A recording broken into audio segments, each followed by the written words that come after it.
everybody, Tim Evanicki here with the College Audition, back again with another episode of the College Audition podcast. Here today with my two very special guests, Mr. David Hugo, Associate Professor and Director of Musical Theater, and Valerie Pye, Associate Professor and Chair of the Department of Theater, Dance, and Arts Management at Long Island University Post. Thank you so much for joining us today. It's a pleasure. Thanks so much for having us. So, as always, we like to get to know the person, in this case people, before the program. So if we could get a little bit of background on the both of you as far as your education and careers that led you to your time at LIU. How about we start with you, Valerie? Sure. So I began my career in theater for young audiences. After I graduated with my undergrad degree, I went out on tour with an arts and ed division of TheaterWorks USA, and I traveled the country for a couple of years doing that.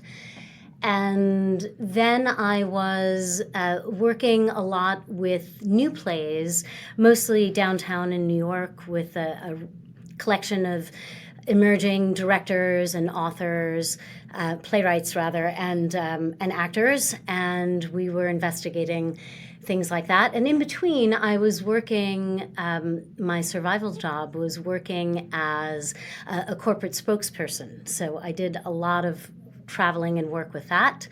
And then I had the opportunity to work on a brand new play. I was cast through an EPA for the world premiere of Reginald Rose's first play since the classic 12 Angry Men. And so I was in regional theater working with that, and I came back to New York. And, you know, at the time, there were a lot of EPAs that had auditions that required contemporary pieces and pieces of Shakespeare. And so I, at the time, was actually pretty terrified of Shakespeare. And I used to come into my auditions really strong with my contemporary piece and then hope that I didn't bomb things on my classical audition component. And so I decided pretty quickly that that wasn't a way to walk into auditions.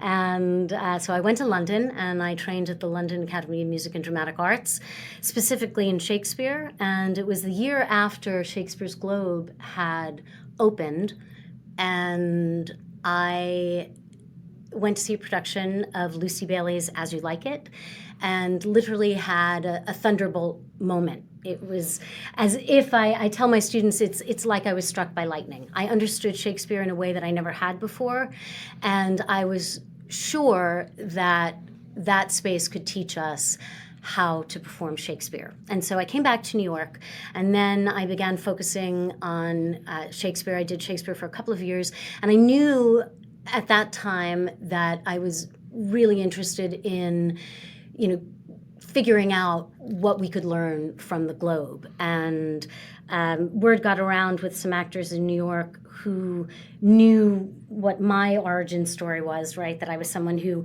was really afraid of Shakespeare and then suddenly found this passion for it. And so I began coaching actors who started doing really, really well at their auditions and callbacks. And so I realized that what I really wanted to do was to work with actors and help them discover a love and a passion for performing Shakespeare. And so I did my MFA in acting, and then I moved back to England to do a Master of Fine Arts and MFA in staging Shakespeare, where I got to work with Shakespeare's Globe and the Royal Shakespeare Company. And then, while I was there, I really knew that I could help actors to tap into something really special in terms of performing Shakespeare. And so I was really fortunate in that I had a grant from the British government to study the performance conditions at Shakespeare's Globe and to create an actor training methodology based on those conditions. And so that became the work that I did for my PhD, and that became my first book, Unearthing Shakespeare, Embodied Performance in the Globe, and one of the things that we teach here at LIU Post. Incredible. And Mr. Hugo? Yeah, I guess we'd start with the fact that I was a classical trained singer at Onondaga Community College. As far as I wasn't sure what I exactly wanted to do when I graduated from high school, and was singing at Nats competitions, which I realized that my voice was much better than I thought at the time.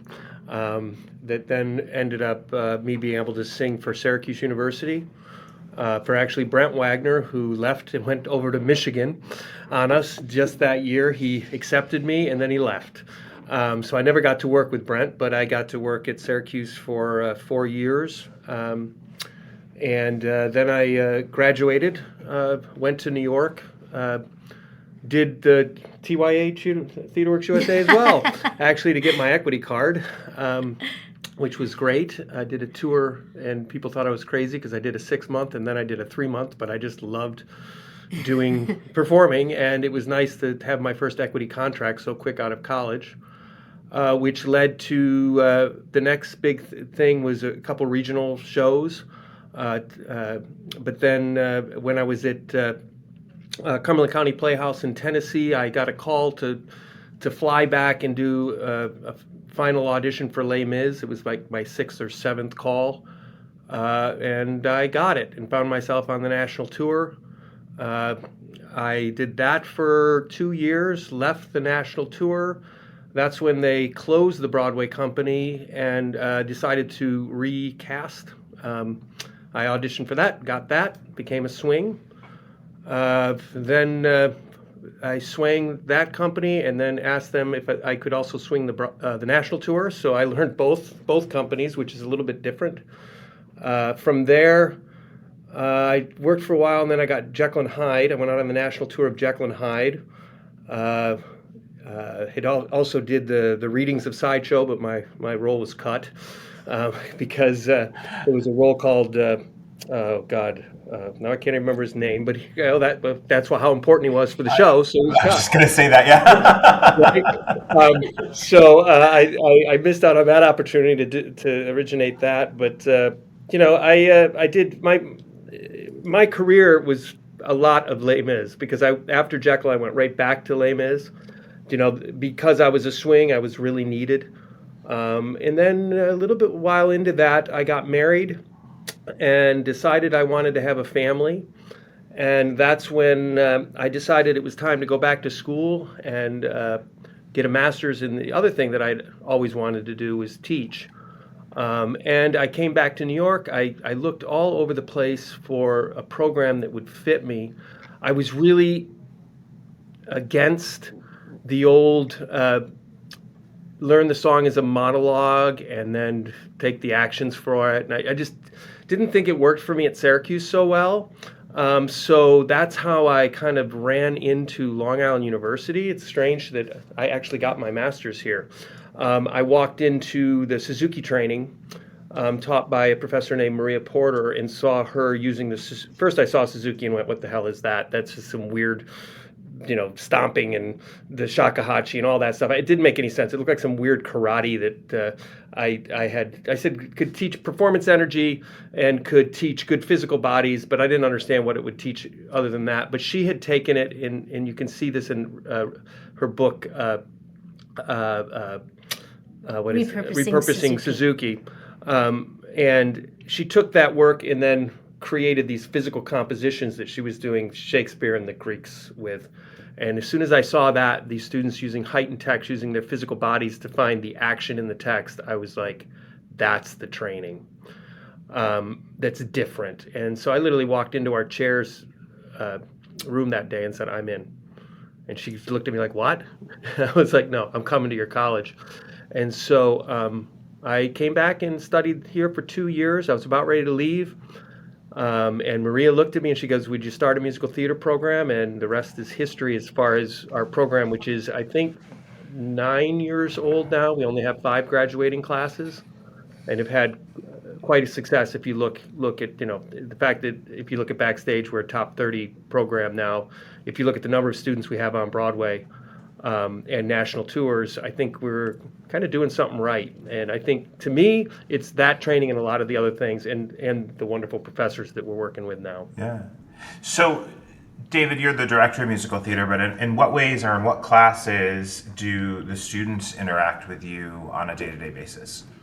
Yeah, I like right now I have 2 freshman acting courses that I teach. So I'm teaching basic Stanislavski acting method, but then I do the training that I have came here to learn. I'm working with the juniors right now, and so in the fall year I work with the sophomores, and in the Musical theater. spring year I work with the juniors in musical theater, Right. teaching musical theater, teaching how to sing a song, but using the physical body. It's a composition work that we work off of. And Valerie, for you, you're the chair of the whole department. So what do you also get to work with the students? So I teach the junior year. We have something that's really unique at LIU, where in the junior year, we really look at it as a pivot point. Students have been with us for 2 years, and they have 2 years left to go. And all of the training in the junior year is really focused on having a synthesis between body, voice, and text. And we do that with 2 different tracks of training. We have a PATAT track, which is a physical text analysis track that's taught by our colleague Tina Mitchell. And there is a Shakespeare track that I lead. And so the students receive a 6-credit deep dive into this synthesis of work that is basically both methods are engaging deeply with Laban and viewpoints, and Tina's work also brings in some of the Suzuki work, brings back the Suzuki work and deepens that work. And the students that are with me are working on a technique that I developed at the Globe, the work I was doing at the Globe called elliptical energy, which creates a really 3-dimensional and radiant body in space that draws on the work of Michael Chekhov, and also working with Shakespeare and Meisner's repetition work to release impulse. But really what it's doing is creating a synthesis between these 3 areas. And so I lead the Shakespeare track.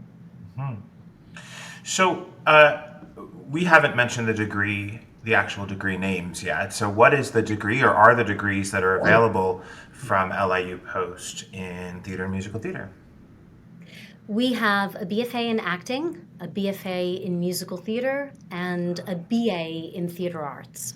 Wonderful. So I'm going to let you pick which one of you is going to answer this question, but I always put our guest on the spot. I'm looking for an elevator pitch, 60 seconds or less. We'll break down the program in greater detail, trust me, but first go at it, 60 seconds or less. Why LIU Post? Because we're going to give you a training that is repeatable, a process where you will not need Valerie or myself, meaning you're not going to be just coached and directed at this program, but when you leave, when you get a set of sides, whether it be Shakespeare, the Greeks, film and television sides, or musical theater, you're going to know exactly what to do with them. You're not going to be like I was after 4 years at Syracuse, where I was going to a coach because they gave me a tool bag approach that I didn't understand and nobody showed me how to use it. I don't mean to, in Syracuse, a long time ago, I love Syracuse. I got a great education, but that was part of the thing that we tried to change. Right. So, BFA Musical Theater, I am a freshman on my way to LIU Post for my first year there. Tell me what that first year looks like for me. Sure. So in the first semester, you're going to take Intro to Drama, which serves as our play analysis course, where you're going to learn to break down a text from an analysis perspective. You'll have basic acting. You're going to have one component of technical theater. We have technical theater in both the fall semester and the spring semester, where you're going to have the opportunity to be exposed to all areas of technical theater: scenic, lighting, costumes, and management. You're also going to, if you're in the musical theater program, actually the acting majors are also doing this in the first year. You'll be placed with a voice coach and you'll have one-on-one voice lessons, either 30 minutes or 50 minutes per week. You are, if you're in the musical theater program, you'll definitely be in a dance class. And we have dance placements, so that will be dependent on what you come in with. And then you'll be taking some core classes. We've got, because we're a conservatory style program that's situated within a liberal arts education, depending on whether or not you come in with AP or IB credits, you'll have a series of core classes that you'll have to take over the course of the 4 years that you're with us. And so that'll be the first semester. The second semester, in place of the play analysis class, we're going to add in the beginning Suzuki, and the whole company trains as a company. And so one of the things that's unique, I think, about our program is that the acting and the musical theater students are completely integrated and not siloed into discrete cohorts. And so they're really challenging each other to grow along the way. So that would be your first year. Yeah. First And year. then in the spring semester, you would also add what we call Production Lab, which is the course that's associated with a production that you're working on. And one of those 2 semesters, you'll also work on something that we call contract, which is an assignment that you have where you are working, say, in the costume shop or in the scenic shop, or you are working ushering, for management or something like that. And so you have a semester of that. And then in the spring semester, we have what we call our freshman showcase or first year showcase. And so all of our first year students are introduced to the company. We run our own nonprofit theater company, the Post Theater Company. So all of the students are introduced to the company in in a festival of short plays that are performed in repertory. And so that happens in the second semester that they're with us that spring. So you mentioned that the acting students and the MT students are completely integrated. So let's go back now. I'm back in my freshman year, coming to LIU Post for the first time, but I'm a BFA acting student. Tell me which experiences I'll have as an acting student that are unique to acting and not musical theater, and then vice versa. What is unique to musical theater that not to acting? That's a good question. I think in that first year, there is so much integration that I can't say that there is anything unique. I think the opportunities where things start to become a little bit more clearly defined in terms of area of specialty is really not probably until the junior year, sophomore year. Sophomore year too, depending, like the electives. Yeah, right. Mostly electives, yeah. And for the musical theater kids, what about voice lessons and dance classes and music they classes? have voice lessons every semester. So they have a one-on-one voice lesson. As I always say, that is, I think, essential in any program. They have a dance course. They can have, if you look at our plan of study, I always talk about the plan of studies, and I think that every student should look at the plan of studies and put them up against each other and see if they're dance heavy or acting heavy. You'll see on our plan of study that we are very heavy in acting. I mean, very heavy in acting. Our students 8 semesters can of do acting. every style of acting is a musical theater major, which I believe makes them very strong going into the industry. But then you'd say, well, how about the dance? Well, it's 9 credits to graduate, which is only 3 courses. But if you were to ask me for the plan of study, I have highlighted all the places that you can take dance that proves that you can dance every single semester, and you can dance within a pre-professional dance program. So we don't just have jazz, ballet, and tap, but we have hip hop, African, modern, Commercial dance. Commercial dance. We have choreography classes. We have Laban. Laban analysis classes. So if you take advantage of where I have highlighted, you will see that we have a very balanced triple threat musical theater program. Are students allowed to level up in their dance when they get there if they've been, in dance class since they were 2 years old? Yes, Yes. Awesome. absolutely. And for going back to the gen eds that were mentioned earlier, that conservatory style program in a liberal arts college setting is something that we've heard many, many times on this podcast. And it always means something slightly different. Sure. So, could you maybe break that down a little bit more? What do the credit hours look like, for instance, Yeah. for gen eds versus the classes that are required for the degree?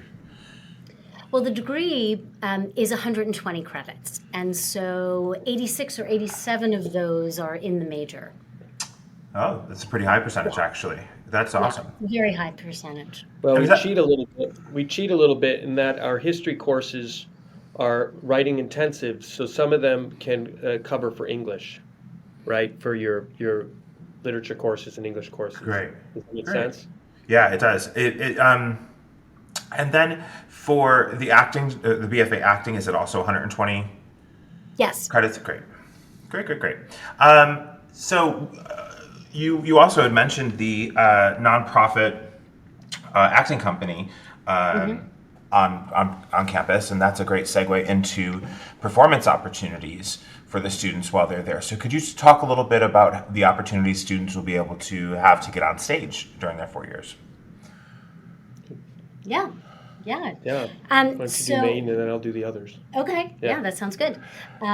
So the Post Theater Company, we have our main stage season where we are working with a variety of different styles of performance. We really want students to have an opportunity to challenge themselves, and so you may have an opportunity to work on a new play, something in verse, whether it's the Greeks or Shakespeare, something that is ensemble driven.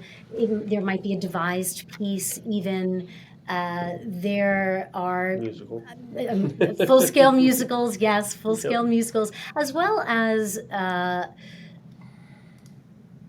we've done some concert musicals. Yep. We've done some cabaret-style performances. We've Dance done cabaret. dance cabaret.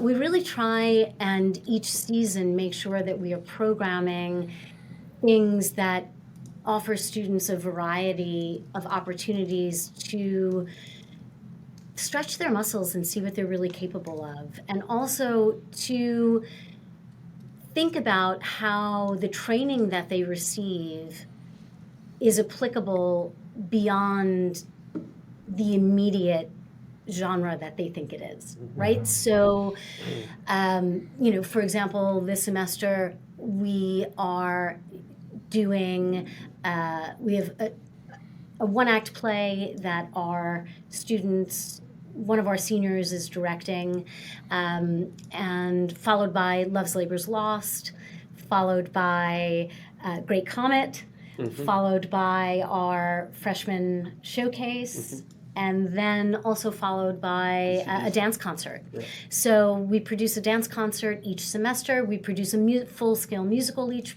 semester, and then usually at least 2 full plays, and then usually a one act or something in there as well.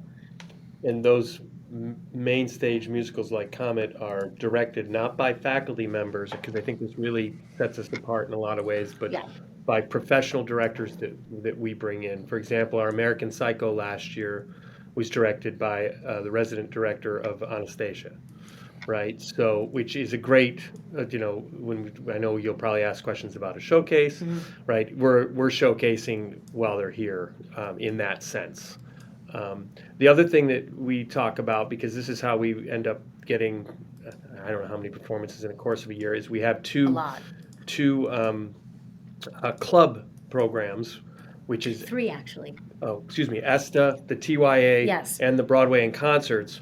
And ESTA and the Broadway and Concerts do about 8 to 10 performances, and then the TYA does 1 or 2. Yes. And then we also have the Tilla Center, which is a professional roadhouse that we do cabarets before the national tours that are coming in, so our students get to perform in the space before they go into as Yes. the patrons come in, they see our students and then go into the main And our house. headliners too, like Yes, like Patty Patty LaPone, LaPone who did yeah. a wonderful master class for us. And then we also have been working TYAs with Tillis as well. So And I forgot that we're when I doing was going over our seasons. Poseidon this year. Yeah, we there's so many productions and so many opportunities. And what I love about it is that when I was at and realized that every time I say Syracuse or Carnegie, it's because one of our professors was from Carnegie, I was from Syracuse, and when we created this program, I was looking at what Syracuse I thought could do better, or what they did and I thought was good, and took it. Like the cabaret in front of Tillis. If you go to Syracuse, they do a cabaret before Syracuse stage, right? So we're taking those ideas because they worked. But with the clubs, what it gives us is that for students, because we have a large body of students, so they are shooting for what would be Broadway, our main stage. If they don't get cast, they have some place to fall and still perform within the clubs. So we have this idea of what's happening in the real world, which is, you shoot for this, but you have to fall sometimes, and you have to take the smaller, and you consistently you feel that rejection because how many things did I audition for before I finally made it out there or had the opportunity? And I always say that what happened at Syracuse for me that was good was that I only got one real main stage production the whole time, and the amount of rejection I felt helped me to be resilient when I got out in the real world. And so this idea of our main stage and then our clubs give the opportunity to feel the resilience and the rejection, but also have some place to fall to, which I do think is really making our program even stronger. Yeah. So our students, you said that the first opportunity they have to perform is their spring semester of their freshman year, correct? So that freshman. For the main stage, but they are permitted to perform with the student clubs in their first semester. In the first semester, we really want them to get acclimated to being a college student, right? We also want to make sure that they're using training. Yes, that they're using their training, that they have, a common vocabulary, that they have a process, that they have skills, and it's not just kind of reinforcing some of the things that they may be coming in with. And one of the things, the reason why that is too, is that we have this thing called production lab. So we really enforce that what they're learning in the classroom is going to move over into the stage. Remember I said repeatable, right? Repeatable, that they're not going to need me. So what we do with that production lab is that they score every bit of text, whether physically or psychologically, psychologically as far as Stanislavski, physically as far as Chekhov or Suzuki or whatever. They have given circumstances. They understand all the given circumstances. They're all written out, and they understand how the world of that play. Character bio, they have to be able to do. They have to be able to do research. And so they hand this Bible in. That's part of their class for every performance they do on the main stage, so that we can make sure that the work that we're teaching them is actually being used. They're not just going back to learning lines and winging it. Well, and also because they're not being directed by faculty. So each production has a faculty member who is assigned, who is a liaison between the professional director and the student's process, so that we're helping the students to meet the demands of the professional director in a way that helps to kind of bridge the gap between the classroom and the practical experience. Yeah. So you had said, you alluded to something earlier about students are coming into the university with college credits already, with AP scores and college credits that can eliminate some of their gen ed requirements. Does that then open the doors for double majors and even minors or even double majors? Well, we unfortunately don't offer minors at LIU, but we do sometimes have students who double major. It's difficult because the BFA is 87 credits, and so it's tough to find a major that they can do within 8 semesters. Right? I mean, some students do double major and they stay a little, an extra semester, or they take summer classes or things like that to fulfill the second major. But what I think it does even more than double major is it allows students to take more electives. And so sometimes students are taking classes, for example, in the film department, or they are taking ensemble classes in the music department, Yep. or things like that. And so I think what they're doing is starting to take more electives in the extra space that they have. But some do double major. Yeah, I mean, I think that we're, especially since they've taken the minors away, really banking on the fact that the liberal arts is the backup plan, and that a student in a BFA who's really driven to work in the industry, even if they bring in these extra credits, that pre-up credits, should be taking more dance, should be really focusing on and succeeding out there. The liberal arts is the fallback, right? When I had to get a master's, I had a liberal arts at Syracuse, so I could go right through. If I had a conservatory training, I would have had to go back and take a bunch of academics probably. So I think that's the way we look at it. I don't know if that's the correct way, but for every student, but for the students that come to LIU, I think they're really driven towards getting every credit and working on every aspect of themselves to actually work in the industry. Sure. Because today, think about a quadruple threat, right? I mean, if you can play an instrument as well as sing, dance, and act, you have a better chance to step into the world of theater. So, we want to stretch them in as many ways as possible. And actually, most of our students who are really serious about double majoring always have the option of doing the BA degree, which is about 45 credits in the major as opposed to 87 credits in the major, and it makes it much easier for them. They're fully, they're integrated into the department. And they have performance opportunities, but they also have a lot more space in their schedule if they want to do a double major within 8 semesters. Of course. Yeah, makes sense. So let's talk a little bit about the actual campus and the location, the student life. I'm Long Island University, so everyone's first question is going to be, how close is it to New York City? Yeah. So we're about 30 miles outside of New York City.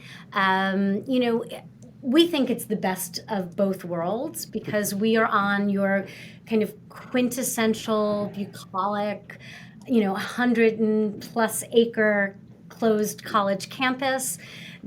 Post estate. Yes, it is the former estate of Cornelius C.W. Post. C.W. Post and Marjorie Merriweather Post, yes, of Fruity Pebbles and all of that. So it was the summer estate. When you think about the Great Gatsby and the Gold Coast of Long Island, it was the summer estate of the Post family. And it's been the home of the university, if I'm not mistaken, I believe since 1954. Yeah. And but it's absolutely stunning. I mean, it's the kind of campus that is often used for film shoots and things like that. Yeah, visit in the spring. You can't when believe the cherry blossoms. The cherry blossoms it's and gorgeous. the trees. It's beautiful. Gorgeous. Yeah. But so you've got this big, beautiful college campus, and then you have basically a 45-minute train ride, and you are in Midtown Manhattan, the theater district. And so we have students who are going in to see performances, going in to take extra classes or something like that, going in, our upper division students are going in for auditions and things like that. And they are permitted to do that. And so we really feel that we, get the best of both worlds. We have students from pretty much every state. Every state, and China. And international students as well. Canada. Mexico. And so we've got, the majority of our students are, I would say, over 90 to 95% of our students are residential. We have a very small percentage of students who are local, and an even smaller percentage of commuter students. We have a couple of those. And the school itself gets a reputation of a commuter school, but we are not. Our department is very different Very in different. that regard. You read my mind. I was actually just going to ask that question because that's what I know to be true is that and there's several colleges like that. I think liberal arts colleges where they're mostly commuter campus, but then that performing arts program is drawing from all over the country. But I think our campus is changing. I think in the last couple of years since COVID, the campus has actually changed quite a bit. And part of that, I think, is the move that the university has made to Division I athletics, which has completely changed the kind of vibe on campus, if you will, from a student perspective. I think we've also just been promoted to a Research 2 institution from a Research 3 institution. So our national and international profile has been rising. And so our endowment is larger and better than it's ever been. And the newer president has done some amazing things to make the culture for the students. We just got balloons. Oh. What was that from? Sorry. Amazing. So I don't know what that was from. And they think we're crazy because no one can see the video but us. But a bunch of balloons just appeared on the screen. You must have said something that made that happen. Talking about AI. Yes, we are. But yeah, there's been a lot of initiatives that have changed the culture for the students on campus. Because it doesn't have like Syracuse has like the bar scene and the fraternity row and all of that, but they've created fraternities and sororities on campus. The Division I is creating a different culture with the sports teams and things like that. Because a lot of students want that, right? A lot of students want that big Division I Michigan Syracuse feel, and I think that's one of the moves we've made, as well as bringing up the academic standards through the Research 1 and things like that. Yeah. Great. Well, let's switch gears and talk about the audition and application process. You are both part of the recruitment team. So I'm going to start asking some questions by numbers. Roughly, how many applicants or pre-screens do you see every year? Every time I ask that question, that is the first sound that comes out of the other side of the screen. Well, we've been all over the country already. I mean, we've hit every corner of the country. We haven't hit I know, and Unifieds are coming up. At the time of this recording, we're just getting ready for New York Unifieds. So I think by the end of the recruitment season, we're probably, it changes from year to year. This year, we've added a bunch of new recruitment efforts. So we estimate we're probably going to see between 900, close to 900 this year, maybe 1,000. I think we're over 1,000, but yeah. Yeah, maybe about 1,000 this year. Wow. Yeah. And do you pre-screen? No, not really. I mean, we go to these places to pre-screen and then get people to come so we have a longer time to work with them, like at Unifieds or on Zoom. We call back students. Yeah. Rather than pre-screen. We see students and then sometimes, depending on where we see them, we'll call them back. So we like to think of it rather than passing a pre-screen. We want to have an amount of time with them. Yeah. Right? So, for example, we came to Florida to your audition and we saw a bunch of students. We were done with those students because we had time to actually work with them. Whereas students that we saw maybe at some other audition was only a quick in and out, and we want to call them back to have time to actually talk to them, to work with them. It's important that they can take an adjustment and that they're really good people. Yeah, and I think because we're so focused on the training, we're really, when we're working with students, we're interested in learning how flexible they are in terms of being willing to explore, because that's the core of what we're doing. And what materials are you looking for them to prepare for their audition? Breathe at the we're same both time. about to say it at the Go same ahead. time. Go ahead. For the acting program, we're looking for two contrasting monologues. They can both be contemporary. We do also love one contemporary, one classical, but we're happy to have two contemporary pieces. For musical theater, why don't you talk about Musical theater. Prepared 32 bars of your best acting and vocal chops piece, and then back up. We most of the time I'll ask for something else, usually a different style. I actually like to hear pop. I know that students these days, when I ask that, they're like, "Really, thank you," and I'm like, I can't believe that the programs out there are not asking for it. I mean, that is where Broadway's moving to. Are we going to live in the Stone Ages, or are we going to grow here, guys? I mean, I do think that most of us need to be hearing a pop style as well as maybe an old standard. But Yeah. I would have something else in my book when you come into our room. And also, if we don't ask for something, that doesn't mean something else. That means we don't like you either, just so you know that. It could mean that we just saw everything we need. You're amazing, and we just need to keep moving. Yeah. I think students need to know that, because sometimes, you don't ask for another and you can see their faces, and I just want to say, no, I loved you. Teenagers in musical theater overthinking everything in an audition? You're kidding. Especially this time of year, because they put so much pressure on this. And God, I wish the universities would do better at making it, not having 20 dance calls and everybody having different requirements. If any of you universities listen to this, please, let's think about that. Let's think about these kids are seniors in high schools, and they deserve to have a life. Yeah. How does dance play a role in your decision process for Yeah. You want me to answer students? that?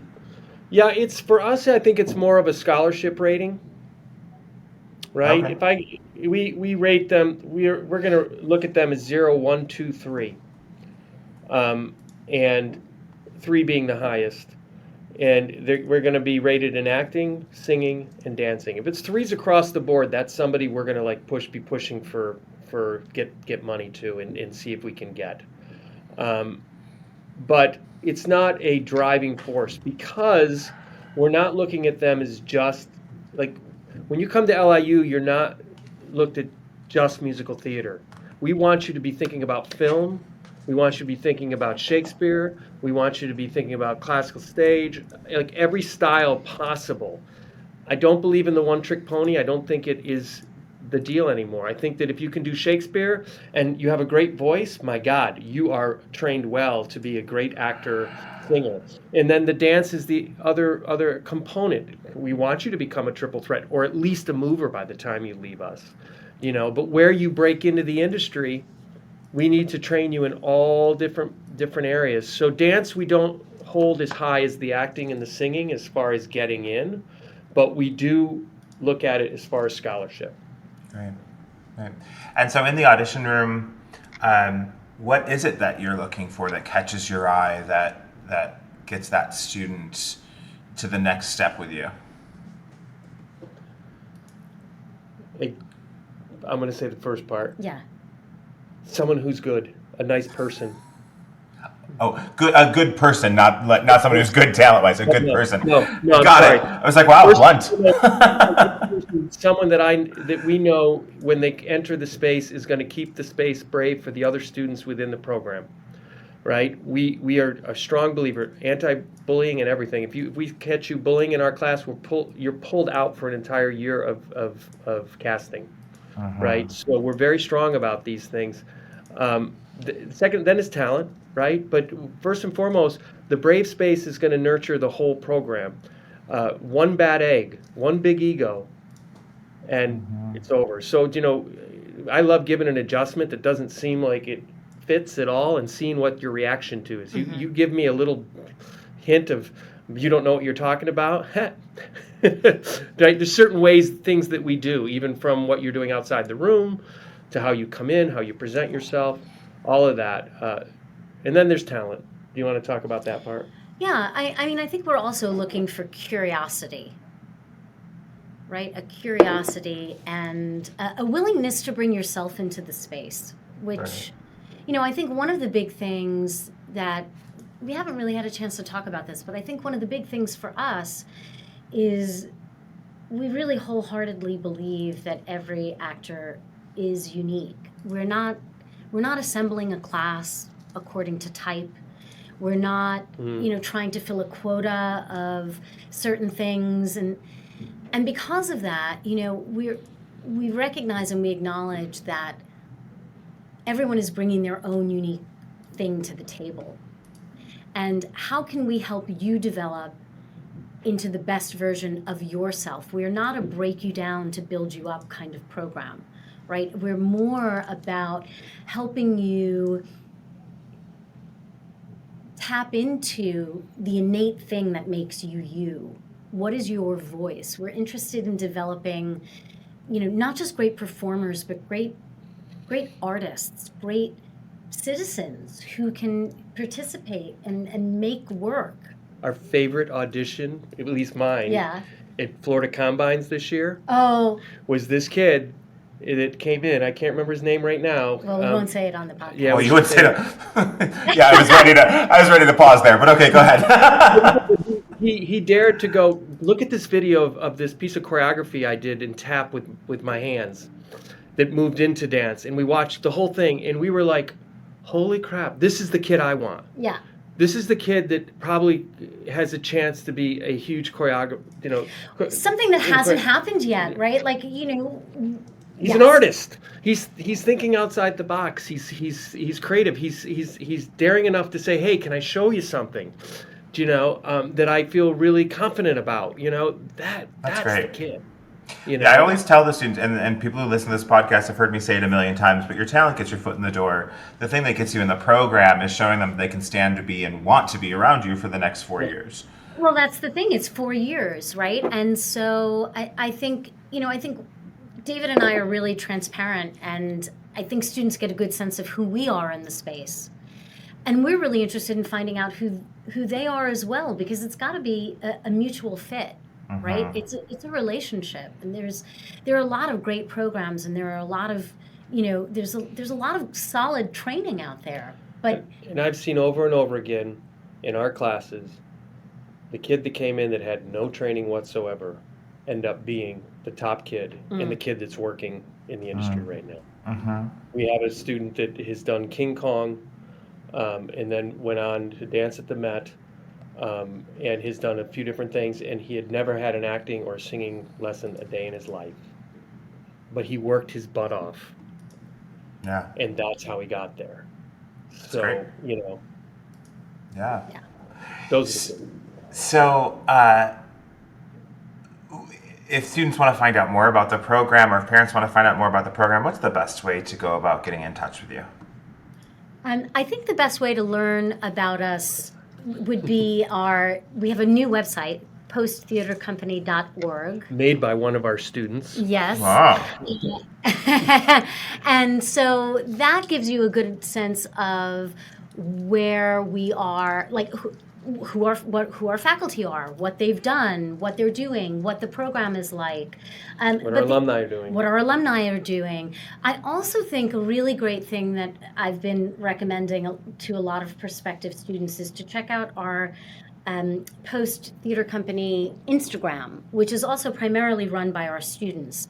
And what I love about that is that it gives students an opportunity to have a sense of what it's like to be a student. There are student takeovers, there are promos that students do leading up to the productions that we have, and so I'm just grabbing the handle on that for you, because I feel like I always, it's had a revamp, and I think that... And while she's looking at it, I always say, and this is something for them to do for all schools, I think, is to go on Facebook and Instagram and find the students and actually talk to students directly. Yeah. I think the best way to find out how strong or what, I always say, I think the best thing for you to do is to find out what they're learning at the school. Ask them, how do you approach a scene? How do you approach a song? Well, how are you going to know that we're really teaching what we're saying? Talk to our students. If a student in my class isn't breaking down a scene with given circumstance, objective, obstacle, beat change, character bio in just freshman year, and then next, by the time they get to my sophomore year, using archetypal gesture, psychological gesture, scoring, physical scoring, and being able to repeat that, and that's where the repeatable. I'm going to keep coming back to the repeatable. If our students don't talk about that when that question is asked, then we're not doing our job. That's where you can find out if the program is just coaching these students, right? So that the teacher's a really good director, or the teacher's actually teaching a method of acting that can be used. So the Instagram is at LIU Post Theater. Great. And I love it. I think it's fantastic. It's such a great way to see, from a student perspective, what it's like. Beautiful. Well, thank you both so much for sitting down with us today and sharing more about your programs offered at LIU Post. I certainly know that I learned quite a bit today as well. And I hope that a bunch of students go check you guys out. And I hope that your time with us at the Florida Combined Auditions were beneficial for your program as well. They were amazing. We loved it. Oh, Thanks great. So much. I'm so glad. Thanks for joining us today. Thanks so much for having us. Bye-bye. Bye. For more information on the exciting training, workshops, and resources we have to offer at the College Audition, please visit us online at www.thecollegeaudition.com or follow us on Facebook, Instagram, TikTok, and YouTube.